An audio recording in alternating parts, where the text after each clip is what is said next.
Moikka, moikka, moi ja tervetuloa mun ASMR-kanavalle ASMR Nannis. Ihana kun klikkasit tähän videoon. Tervetuloa rentoutumaan.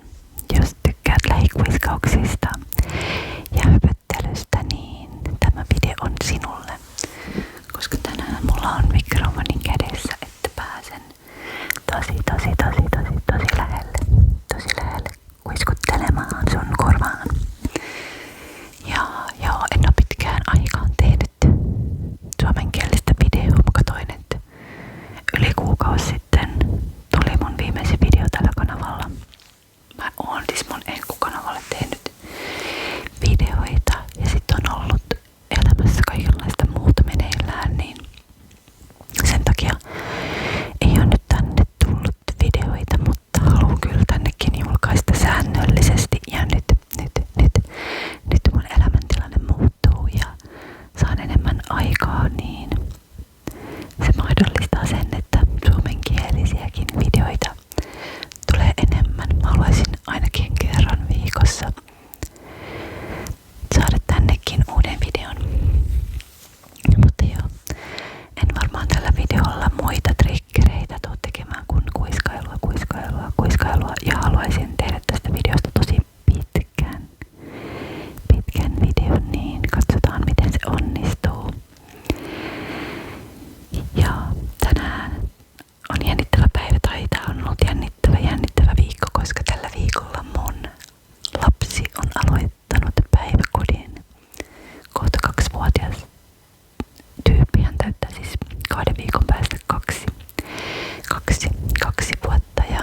ja 2-6-vuotiaille.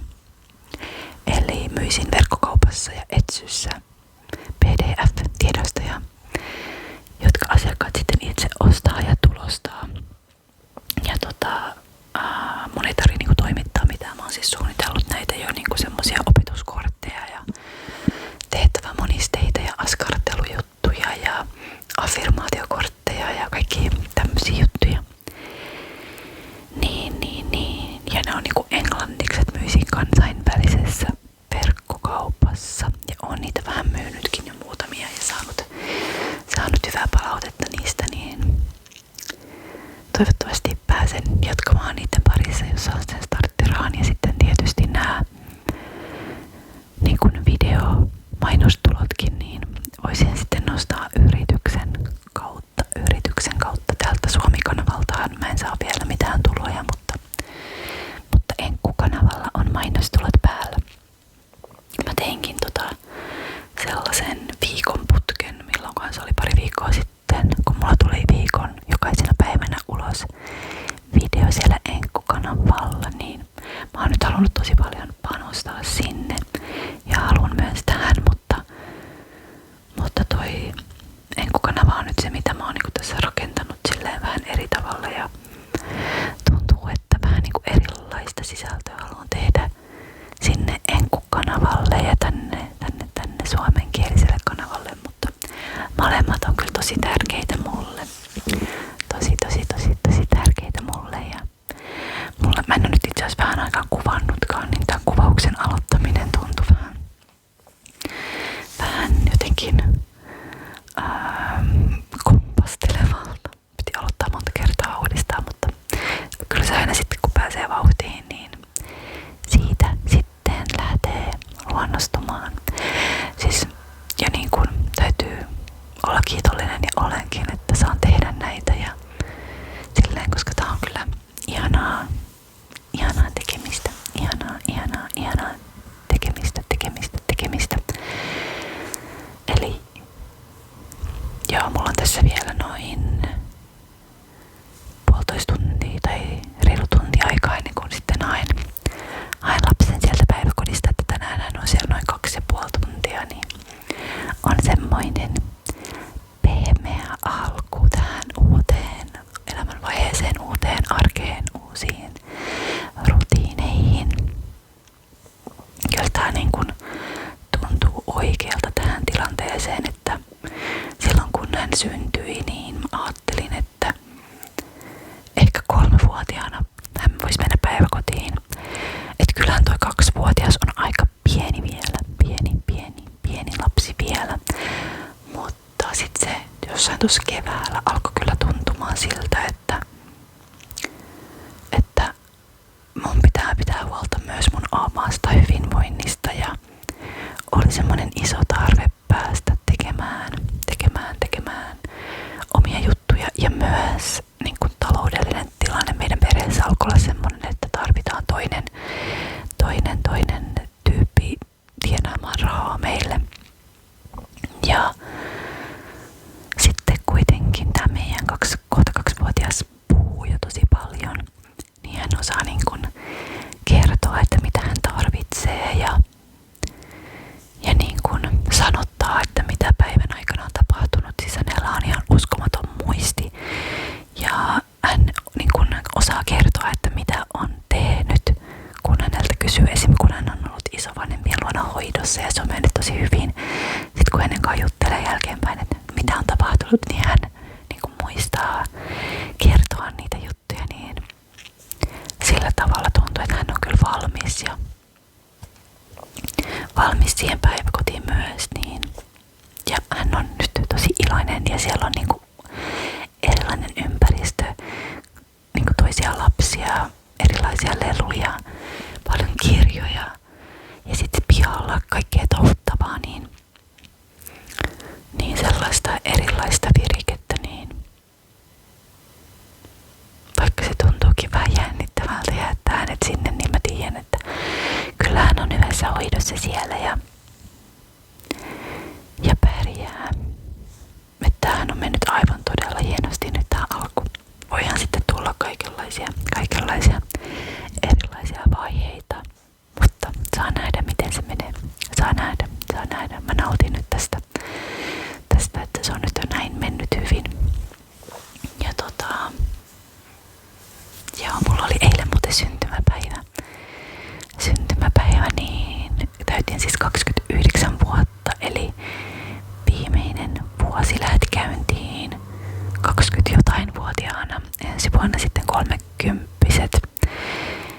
Ja se tuntuu jotenkin tosi merkitykselliseltä kans, että on nämä synttärit ja päiväkoti alkaa tähän samaan syssyyn.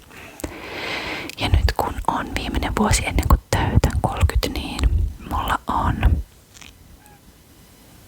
jotenkin semmonen halu nyt tehdä sellaista elämän, en tiedä, parannusta tai siis silleen lempeästi, että haluaisin nyt toivottavasti perustaa sen oman yrityksen, toivottavasti se onnistuu ja niin kun, että kaikki menee hyvin sillä saralla. Ja sitten mä haluan treenata, urheilla enemmän, voida paremmin. Mulla on nyt ollut tässä jo aika kauan sellainen projekti mun miehen kanssa, että ollaan niin kuin etsitty terveellisiä reseptejä ja niin kuin terveellisempiä vaihtoehtoja niin kuin ruokatottumuksille ja näin, niin haluan jatkaa tätä projektia ja haluan niin kuin olla vahva ja jaksavainen ja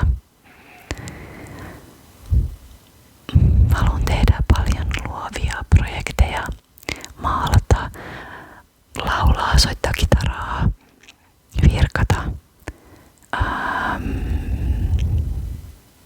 tehdä paljon videoita. Mulla on paljon videoideoita, mutta niitä saa myös ehdottaa, jos on jotain, mitä haluaisit nähdä multa, niin ideoita otan kyllä myös vastaan. Ja joo. Kesä oli, tai no kyllä vieläkin on silleen kesä, mutta kyllä nyt kun tää arki alkaa tälleen eri tavalla, niin on semmonen uusien tuulien tuntu ja vähän semmonen syksyn tuntu tässä, että kesällä oltiin tosi paljon kotona. Mun miehellä ei ollut kuin 1 viikko kesälomaa, niin ei olla silleen mitään reissuja tehty. Käytiin Kosmos-festivaaleilla ja se oli ihanaa. Se oli ensimmäinen kerta, kun Taapero oli isovanhempien luona yökylässä ja se meni tosi hyvin ja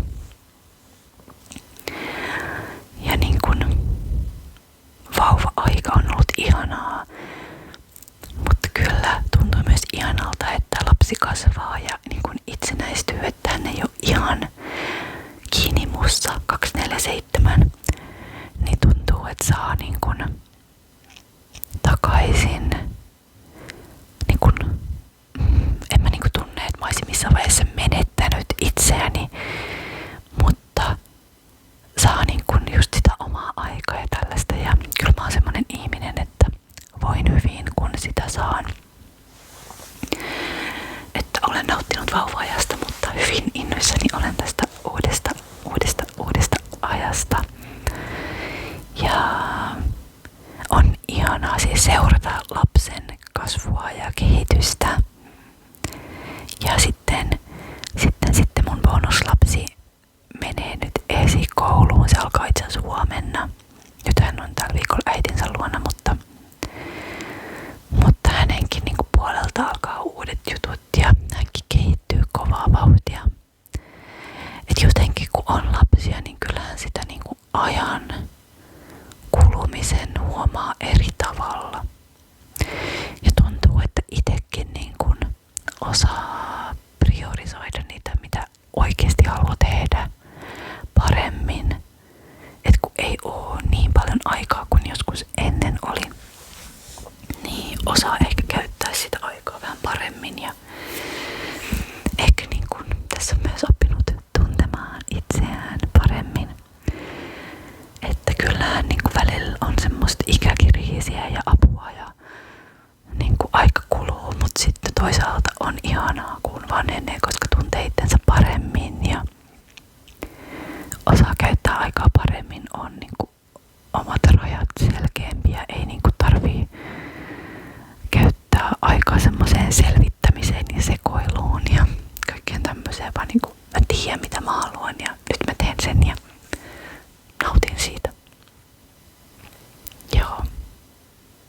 mitä sä haluaisit kokea tulevien kuukausien ajan? Onko jotain vielä, mitä haluaisit kokea vuonna 2026, vuonna 2026? Mulla ei oo oikeastaan mitään semmoista, mitä mä nyt toivoisin tältä vuodelta enää, että tuntuu, että nyt kun saa niin paljon enemmän aikaa päiviin, niin haluan niin kun edistää noita yritysjuttuja ja niin kun käyttää sen ajan silleen tehokkaasti, mutta myös silleen, että en niin kun uuvuta itteeni. Ja niin kun haluan olla läsnä oleva perheelle, haluan käydä paljon metsässä. Olisi ollut kyllä kiva tehdä ja ehkä vielä ehtisikin tehdä joku autoreissu niin kuin semmoinen viikonlopun mittainen autoreissu. Meillä on siis semmoinen paku, jonka mun mies on remontoinut reissuautoksi, niin ollaan sillä käyty, onko mä puhunut tästä, mutta ollaan käyty sillä kerran Norjassa ja Kroatiassa. Ja nyt just kun on ollut vauva-aikaa ja miehellä töitä ja näin, niin ei olla silleen mitään isompia reissuja tehty, mutta olisi kiva tehdä edes joku pieni viikonloppu tai edes joku yhden yön pikkureissu sen kanssa. Mä oon saanut tänä kesänä kyllä tutustua uusiin ihaniin ihmisiin ja niin kun koen, että oon saanut ihan niin kun uusia ystäviä, mikä on tosi ihanaa. Mulla on ollut semmoinen tilanne, että ei ole aina ollut mitenkään super paljon kavereita tai ystäviä ja just on kokenut yksinäisyyttäkin omassa elämässäni. Tuntuu, että se on alkanut muuttua ja onkin muuttunut tosi paljon, niin se on tosi kivaa. Kyllä se on niinku tärkeetä ihmiselle kokea yhteyttä muihin ihmisiin ja niin kun antaa semmoista toivoa myös, että kyllä aikuisenakin voi saada ystäviä, vaikka se onkin niin kun erilaista ja ehkä niin kun jollain tavalla vaikeampaa kuin lapsena. Mutta se on mahdollista. Ootteko te semmosia, että katsoisitte kesällä vähemmän ASMR:ää vai ihan yhtä paljon kuin arkenakin tai niinku syksyllä, talvella, keväällä? Mä kyllä oon kattonut ASMR:ää kesälläkin aika paljon, mutta kyllä ehkä se jotenkin vaikuttaa, että on valosampaa ja kaikkea muuta tekemistä. Mutta oon viime aikoina katsonut paljon Annika ASMR:n. Vai ASMR Annika? Ei näitä ikinä muista, että tuleeko se ASMR ensin vai jälkeen.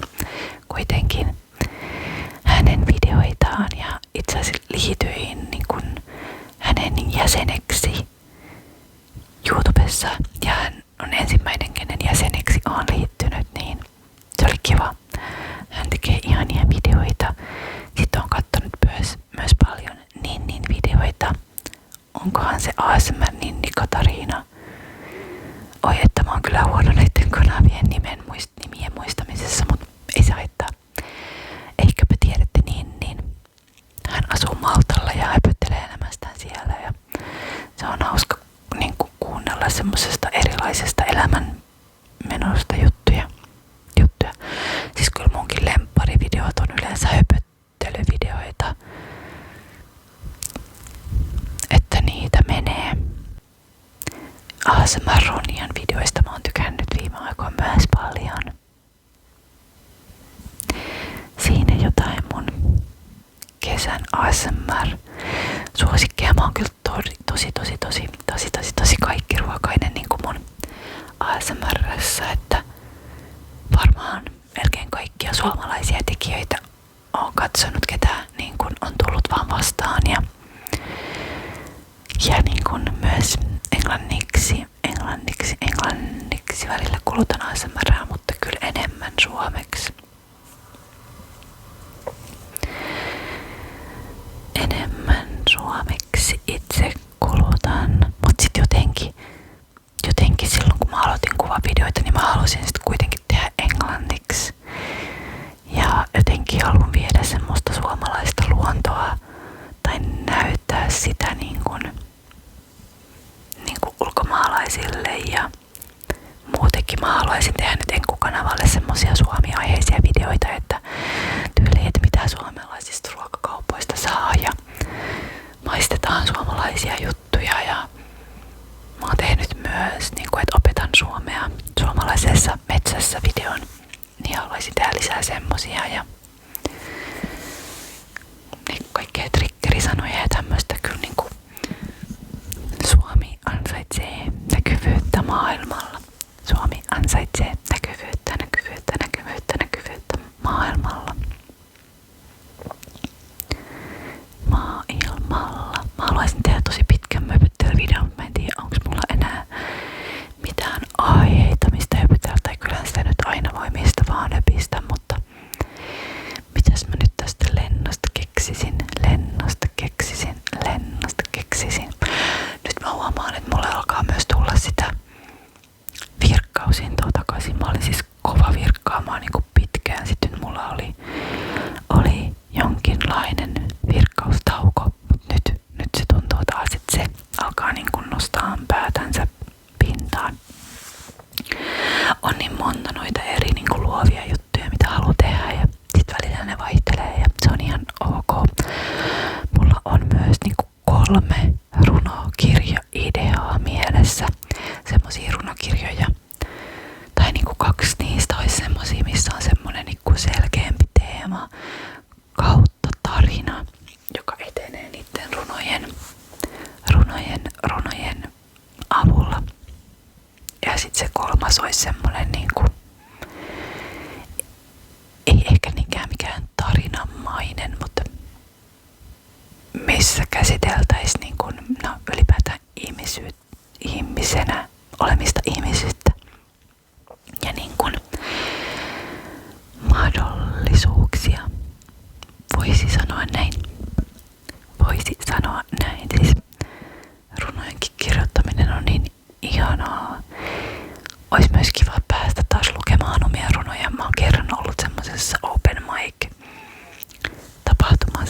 tapahtumassa, niin pitääkin katsoa, että onko sellaisia tulossa. Varmasti on, varsinkin näin syksyn alkaessa, niin joo, pitääpä mennä lukemaan omia runoja jonnekin. Ja sitten mitäs muuta?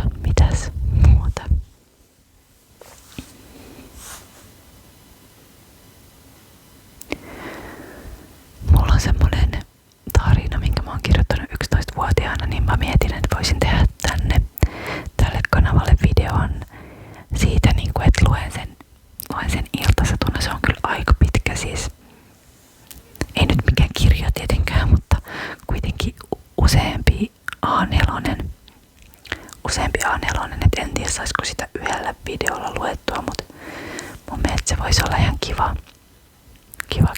Se on yksi ainoita tarinoita, mitä on niinku säilynyt. Musta tuntuu, että mä oon puhunut tästäkin joskus mun jossain ekas suomenkielisessä videossa. Mut ei se mitään. Tänään kun mä olin vienyt lapsen päiväkotiin ja tulin kotiin, niin meditoin ihan siis 10 minuuttia. Ja toi onkin semmonen asia, niin kun, mitä haluan alkaa tekemään, että aina kun tuun kotiin ja on se oma aika ja niin kun alan tekemään niin kun töitä sitten, kun ehkä jos saan sen starttiraan ja perustan yrityksen. Mutta mä ajattelen, että on tosi hyvä idea niin kun pysähtyä hetkeksi. Ja niin kun, ettei lähde silleen jossain stressissä tekemään heti vaan, että nyt pitää tehdä, kun on tää aika. Ihan 10 minuuttiakin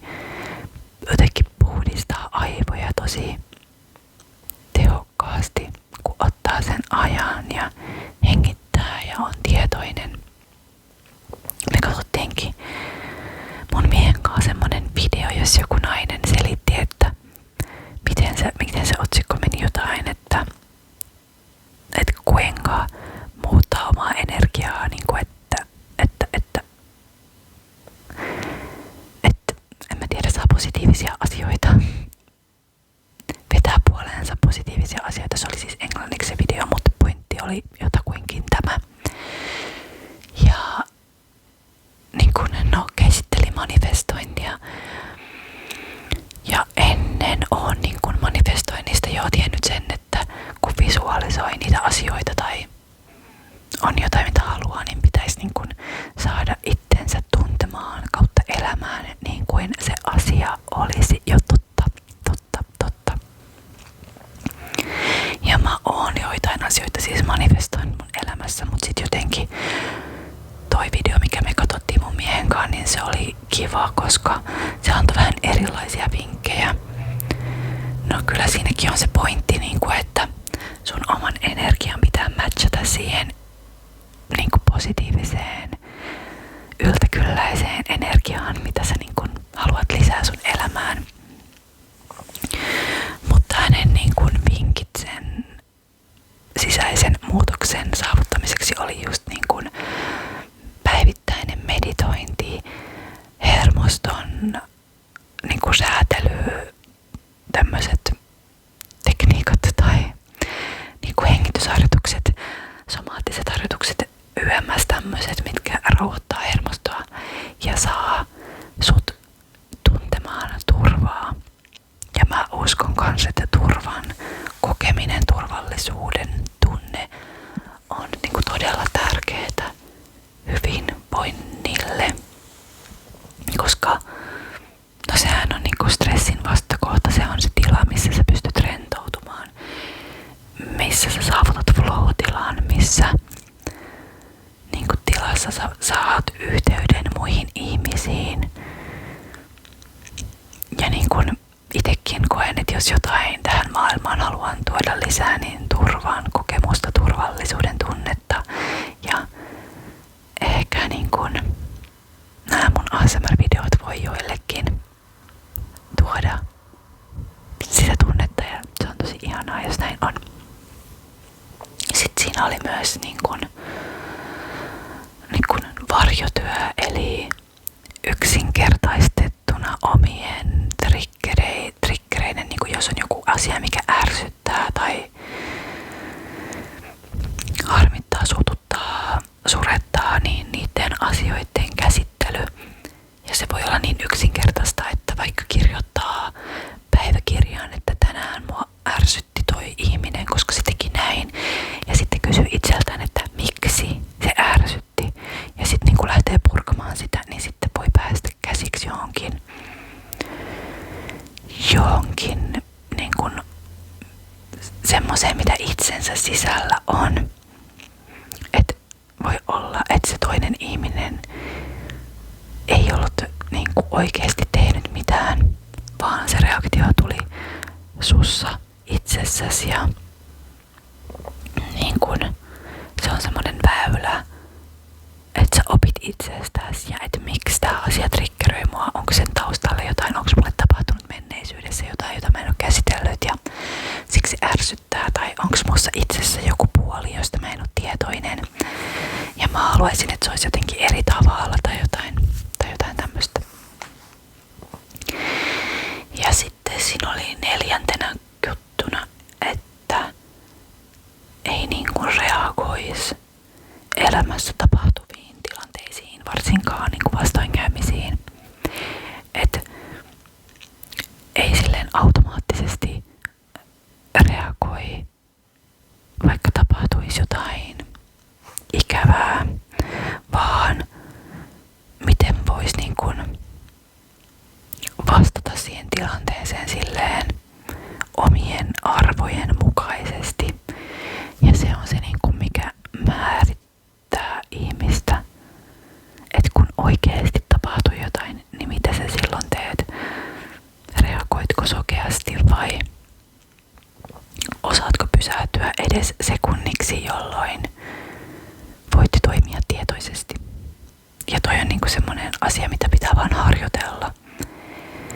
En itsekään niinku ole aina mikään mestari todellakaan, siis varsinkin kun on lapsia, niin tulee usein tilanteita, kun reagoi nopeasti ja sitten myöhemmin on silleen, että olisin voinut toimia eri tavalla tässä tilanteessa. Että joo, lasten kanssa kyllä saa harjoitella tämmöisiä juttuja myös. Mutta joo, inspiroiduin siitä videosta ja olin jo niinku aikaisemmin ajatellut, kun mietin tätä, että kohta alkaa tää uusi arki ja enemmän aikaa ja näin. Ja kun tunnen itteni, niin saatan olla vähän semmonen, että niinku stressaan ja alan niinku hätiköimään ja touhuamaan kaikenlaista, mutta sit siitä touhusta ei oikeesti niinku välttis synnykään mitään kauhean hyödyllistä, niin olin jo miettinytkin, että kannattaa varmaan niinku pysähtyä ja kunnolla miettiä. Niin sit kun katsottiin toi video ja siinä niinku puhuttiin, että se meditaatio ja hermoston rauhoittaminen on tosi tärkeää, jotta sä voit tehdä sellaisia asioita, jotka niinku on linjassa sen kanssa, mitä sä oikeesti haluat tehdä. Ja se on semmoista paljon niinku tarkempaa, että vaikka tavallaan tekiskin vähemmän, niin se tekeminen on sitä oikeaa tekemistä, joka vie oikeasti eteenpäin. Niin tästä olen nyt tosi inspiroitunut ja joo, aloitan nyt ihan 10 minuutilla päivässä meditointia ja sitten voin sitä kasvattaa. Mä oon siis käynyt meditaatioretriiteillä joskus oli semmoinen aika mun elämässä, että kävin usealla viikon tai jopa 10 päivän hiljaisella meditaatioretriitillä, mutta sen jälkeen ei ole ollut mitään säännöllistä meditaatiorutiinia, niin koen, että se on kyllä tosi tärkeää, varsinkin tässä ajassa, kun on kaikki puhelimet ja tapahtuu kaikkea koko ajan. Että kyllä niin kuin maailma vaatii paljon huomiota, mutta ja se niin kuin helposti